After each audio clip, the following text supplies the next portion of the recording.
कांग्रेस के वरिष्ठ नेता गुलाम नबी मीर इस समय हमारे साथ मौजूद हैं। सर, सीएम उमर अब्दुल्ला के द्वारा ये कहा गया कि कमेटी को कॉन्स्टिट्यूट किया जाएगा और 6 महीने का यहाँ पर जो है वो समय मांगा गया है। 6 महीने के बाद रिपोर्ट जो है वो बेहतर नहीं हो सकता था। आज की सरकार इससे बेहतर नहीं कर सकती थी, क्योंकि पिछले सरकारों ने 2014 से 24 तक कोई रास्ता ही नहीं बनाया था। इन कैजुअल नीड बेस्ड लोगों को आगे बढ़ाने का, रेगुलराइज करने का कोई रास्ता नहीं छोड़ा था। तो अब 2-4 महीने में जब इन्होंने भी देखा और हमारी कमिटमेंट थी पब्लिक के साथ, उन लोगों के साथ हम आपका कुछ ना कुछ इंसाफ करेंगे, तो उस डायरेक्शन में जो आज उनने कमेटी अनाउंस की, मेरे ख्याल से वो एक सही तरीका है, सही रास्ता है। जो कमेटी नंबर्स भी तय करेगी कि किस महकमे में कितने हैं, कब से है, वरना तो फेक भी आ जाते हैं लिस्ट। अगर रात को ही आप कर देते, सुबह पता नहीं ये 60,000 को 2 लाख भी बना ले। सवाल यही है, क्या डेटा नहीं है जम्मू कश्मीर सरकार के पास? उन्होंने बताया डेटा इस तरह से है कि 2014 में हमारी सरकार ने जब कैलकुलेट किया था 61,000 था। फिर जब पीडीपी बीजेपी सरकार आई तो उन्हें 1,10,000 बना दिया। अब अगर 10 साल के बाद आज देखेंगे, क्या पता है कि ये 2 लाख तक पहुंच गया हो। तो देयरफॉर ऑफिशियली रिकॉग्नाइज्ड फिगर तो किसी के पास था नहीं।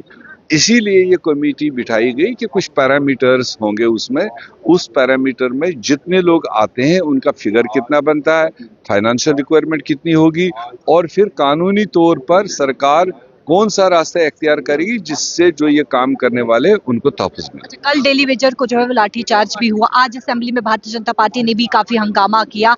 क्या ये उनका एक्शन है या फिर ये सोच विचार किया था? जनता पार्टी को कोई हक नहीं बनता था, क्योंकि 10 साल तो वो सरकार में थे, डबल इंजन वाली सरकार में थे। तब तो उनके दरवाजों पर जाते थे, उनको कहते थे पहले हमें मुख्यमंत्री बनाओ। इंसाफ तो किया नहीं उनके साथ। आज जब वो यहाँ पर अपना प्रदर्शन करने आए तो उनको लाठी चलवाने वाले भी बीजेपी वाले हैं, क्योंकि होम डिपार्टमेंट अमित शाह जी के पास में, लेफ्टिनेंट गवर्नर के पास में, तो इनको ये बात वहां जाकर करनी चाहिए थी। ये हमारे बच्चे हैं, ये अपनी जेन्युइन डिमांड रख रहे हैं, इन पर लाठी क्यों चला रहे हो? तो ये तो उमर अब्दुल्ला पर तो आता नहीं, उसके पास होम तो है नहीं। तो इसलिए दोनों तरीके से उनका हक नहीं बनता था आज डेली वेजर्स के हक में बात करना। सेंट्रल स्कीम्स को लेकर भी उन्होंने बात की। सेंट्रल स्कीम्स तो हमेशा रही है। और पहले मैं आपको बता दूं, पहले सेंट्रल स्कीम्स जम्मू कश्मीर में जब स्टेट था, हमें 90-10 के हिसाब से पैसा आता था। 90% सेंट्रल ग्रांट देता था, 80% जम्मू कश्मीर लगाता था।